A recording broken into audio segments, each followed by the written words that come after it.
Hey guys, welcome back. Hallie here at High Octane Cards with a recap of the Drydene 400 at Dover. Special thanks to my wife for getting the printer cartridges that we needed so that I can print all this stuff off. I will buy the next round of printer cartridges. So anyway, if you watch your race today, it wasn't action-packed like past Dover races have been, but it did have some gaps in the action, especially during those long green flag runs. Oops, I got the starting lineup, not the finish. So anyway, if you watch this race, you'll know there was a 4-car Hendrick sweep 1, 2, 3, 4. Have to go back a little bit. I think they said that the last time that would happen, Roush did it. I can't remember what year. I really wasn't paying that much attention at that point. But Alex Bowman did win the race. I'll give you the top 10 real quick. Bowman won, Larson was second, Chase Elliott third, William Byron fourth. So there's your Hendrick top 4. And Joey Logano came back for a strong 5th place finish. They did have a late caution, because there were 7 cautions total. They did have a late race, not a late race, it was about 70 laps to go. But there was about 30 laps of green flag run. And the driver's about 8th or 10th on back pitted. And Joey made it up the furthest through the field with the drivers that had the new tires. Unlike Darlington the previous week, if you'd ran 5 laps, you would have been in for new tires. The concrete surface at Dover is not as abrasive as Darlington's surface, so therefore tires weren't as much of an issue. We spoke of Harvick was 6th, Denny Hamlin 7th. He was also on that alternate pit strategy, as was Tyler Reddick at 8th. Daniel Suarez was one of the drivers that stayed out and gained a lot of position. He ran most of the race in about 16th to 19th position, came back for a strong 9th place finish, and Cole Custer rounded out the top 10. Bubba Wallace finished 11th. That's his best finish so far. He also was on that alternate pit strategy of staying out. Ran up in the top 8 there, was 8th or 9th for quite a while, and Cole Custer passed him with about 10 laps to go. Ryan Blaney ran in the top 10 most of the day, had some damage, ended up finishing 12th. Let's look at Brad Keselowski, had a 16th place finish. Ross Chastain have 15th. Ross has been doing really good. I apologize for the pause. I've got my contacts in. Normally I don't have them in, so it's a little difficult to read this smaller printing. Martin Truex Jr. started on the pole. He ended up finishing 19th. He only led, how many times did he lead? 16 laps. He only led 16 laps. And Denny Hamlin only led 2 laps, so 3 of the 4 Hendrick drivers led all but 18 laps of this race, with Kyle Larson leading a race-high 263. Alex Bowman led for 98, and William Byron led for 21. So there's all your leader breakdowns. Bowman's average speed was 120.05 miles an hour. Margin of victory was 2.017 seconds. Kyle Larson did win both stages, got maximum points there, finished second, so he almost got maximum points for the race. Did end up getting 56 and not 60. So still not too bad. Not too bad of a points day for Kyle Larson.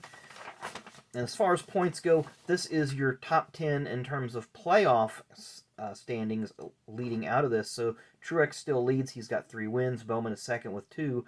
Then you have Byron, Logano, and Larson as your top 5. 6 through 10, Blaney, Keselowski, Kyle Busch, Christopher Bell, and Michael McDowell, all with 1 win. Now you have 6 drivers that make up the next portion. These guys do not have wins, and they're still sprinkled in the top 15 in points, top 16 in points. So it's Denny Hamlin, Chase Elliott, Kevin Harvick, Austin Dillon, Chris Buescher, and Tyler Reddick. Those would make up your playoff drivers if we started the playoffs today, but that is not the case. As of right now, Tyler Reddick is 17 points to the good over Matt DiBenedetto, and that's going to be a very, very tight race for that cutoff spot. If you look at the points straight up, Reddick is actually in 15th, Michael McDowell is 16th, and DiBenedetto is 17th. So if Michael McDowell happens to fall out of that top 16, or any of these drivers fall out of the top 16 that have won, that's going to make that playoff bubble even tighter as the season progresses.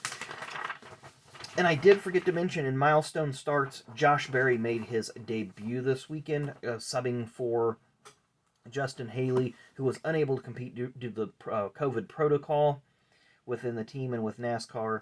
To go to my 12 drivers here that I picked for my favorite dark horses and long shots, Harvick ended for the 4 favorites. Harvick ended up 6th. Kyle Busch was 27th. He did have mechanical problems.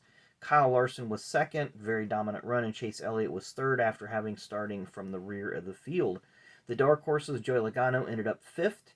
Alex Bowman was 1st, of course. Ryan Newman had a mediocre 23rd place finish, and Kurt Busch finished 13th. He did spend a lot of the race in the top 10 or 12, and ended, after starting, what did he start? He ended up starting like 28th. I thought I had it written down here.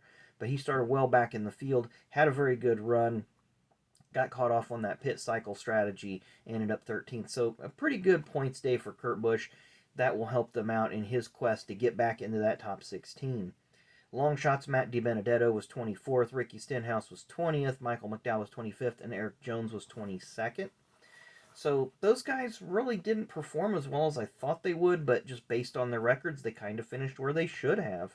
So Kyle Busch was the only one in the favorites category that underperformed. He lost 7 laps because of his mechanical problems and never lost another lap. It did end up gaining 10 positions, though, through the race. I'm just going to double check my notes here, make sure there's nothing else that I wanted to speak about. If I was going to grade this race, I'd give it about a B-. There's only a couple of on-track incidents. Anthony Alfredo got tapped by Ricky Stenhouse, spun out and hit the inside wall. He did continue and finish. Eric Almirola apparently had a suspension piece fail on him and ended up crashing. He was, when you watch a Fox coverage, looks like he may have been injured. In the interview, he said he was fine. It was just another rough hit. So 2 weeks in a row now, Eric Almirola has finished last. He also finished last earlier in the year. I was looking at it but didn't write it down. So he's got 3 last place finishes already this season. Going to Circuit of the Americas next weekend. So that will be the debut race at Circuit of the Americas for NASCAR.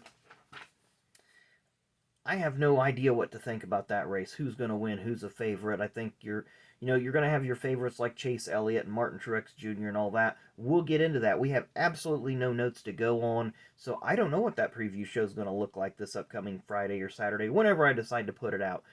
But I think that it's a great race. I've seen highlights of Formula One and other series racing there.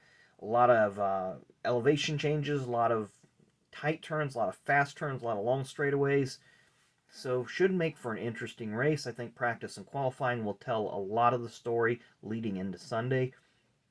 I do look forward to watching that. So anyway, tomorrow I will open up the 2016, the 5 remaining packs of the 2016 certified. Then the next couple of days after that, we'll finish off the Donruss. Then we got the Torque, and like I said, I got the other stuff coming in from blowout cards this time, not Steel City. I was just looking around and seeing what looked like good deals and what I wanted to get to kind of change things, change direction a little bit here. So we are going to get off of here for the night. Hope you have a great rest of your, Sunday's almost over, so have a great Monday morning, and we will see you later today when I open up packs of Certified. Thanks for watching.